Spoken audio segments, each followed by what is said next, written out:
ಮಹಾರಾಷ್ಟ್ರದ ಡಿಸಿಎಂ ಅಜಿತ್ ಪವಾರ್ ಇವತ್ತು ವಿಮಾನ ದುರಂತದಲ್ಲಿ ಅಚಾನಕ್ ಸಾವನ್ನಪ್ಪಿದ್ದಾರೆ. ಅವರ ಜೊತೆಗೆ ಒಟ್ಟು 5 ಮೃತರಾಗಿರುವುದಾಗಿ ವರದಿಯಾಗಿದ್ದು, ಈಗ ಅಜಿತ್ ಪವಾರ್ ಅವರ ಮೃತದೇಹವನ್ನು ಕೂಡ ಗುರುತು ಹಚ್ಚಲಾಗಿದೆ. ಸಂಪೂರ್ಣವಾಗಿ ಎಲ್ಲರ ಮೃತದೇಹವು ಕೂಡ ಛಿದ್ರವಾದಂತಹ ಸ್ಥಿತಿಯಲ್ಲಿ ಕಂಡುಬಂದಿದೆ. ವಿಮಾನ ಪತನದಲ್ಲಿ ಮಹಾರಾಷ್ಟ್ರದ ಉಪಮುಖ್ಯಮಂತ್ರಿ ಅಜಿತ್ ಪವಾರ್ ದುರಂತ ಸಾವನ್ನಪ್ಪಿದ್ದಾರೆ. ಬಾರಾಮತಿ ತಲುಪಿದ ಸಂದರ್ಭದಲ್ಲಿ ಆಗಿರ್ತಕ್ಕಂತಹ ದುರಂತ ಇದು. ಆಸ್ಪತ್ರೆಯ ಎದುರು ಕುಟುಂಬಸ್ಥರ ಕಣ್ಣೀರು. ನಾಳೆ ಬೆಳಗ್ಗೆ 11 ಗಂಟೆಗೆ ಅಜಿತ್ ಪವಾರ್ ಅವರ ಅಂತ್ಯಕ್ರಿಯೆಯನ್ನ ನೆರವೇರಿಸುವುದಾಗಿ ಕುಟುಂಬಸ್ಥರು ಹೇಳಿದ್ದಾರೆ. ವಿಮಾನ ಪತನದಲ್ಲಿ ಮಹಾರಾಷ್ಟ್ರ ಡಿಸಿಎಂ ಅಜಿತ್ ಪವಾರ್ ದುರ್ಮರಣಕ್ಕೀಡಾದರು. ಇವತ್ತು ಅವರು ಬಾರಾಮತಿಯಲ್ಲಿ ಒಂದು ಕಾರ್ಯಕ್ರಮ ಇತ್ತು. ಜಿಲ್ಲಾ ಪಂಚಾಯತ್ ಚುನಾವಣೆಯ ಹಿನ್ನೆಲೆಯಲ್ಲಿ ಅದರ ಪೂರ್ವಭಾವಿ ಸಭೆಯನ್ನ ಹಮ್ಮಿಕೊಂಡಿದ್ರು. ಅದರ ಸಲುವಾಗಿ ಹೋಗ್ತಾ ಇದ್ದಂತಹ ಹೊತ್ತಿನಲ್ಲಿ ಇನ್ನೇನು ಲ್ಯಾಂಡಿಂಗ್ ಆಯಿತು.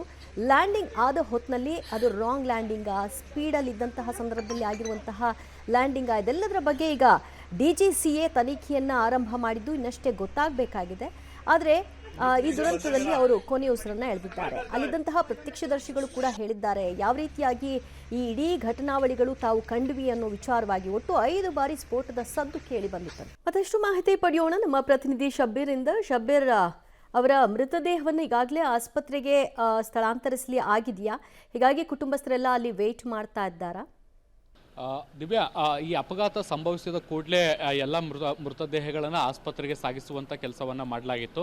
ಆರಂಭಿಕವಾಗಿ ಅವರು ಗಂಭೀರವಾಗಿ ಗಾಯಗೊಂಡಿದ್ದಾರೆ ಅನ್ನುವಂಥ ಮಾಹಿತಿಗಳು ಬಂತು. ಆದರೆ ಆಸ್ಪತ್ರೆಗೆ ಬರೋ ವೇಳೆಗೆ ಅವರು ಮೃತಪಟ್ಟಿದ್ರು ಅನ್ನುವಂಥದ್ದು ಕೂಡ ಗೊತ್ತಾಗ್ತಾ ಇರುವಂಥದ್ದು. 5 ಜನ ಏನು ವಿಮಾನದಲ್ಲಿ ಪ್ರಯಾಣ ಮಾಡ್ತಾ ಇದ್ರು ಅವರೆಲ್ಲರೂ ಕೂಡ ಮೃತಪಟ್ಟಿದ್ರು. ಅದಾದ ಬಳಿಕ ಈ ಮಾಹಿತಿಯನ್ನು ಖಚಿತಪಡಿಸಲಾಯಿತು.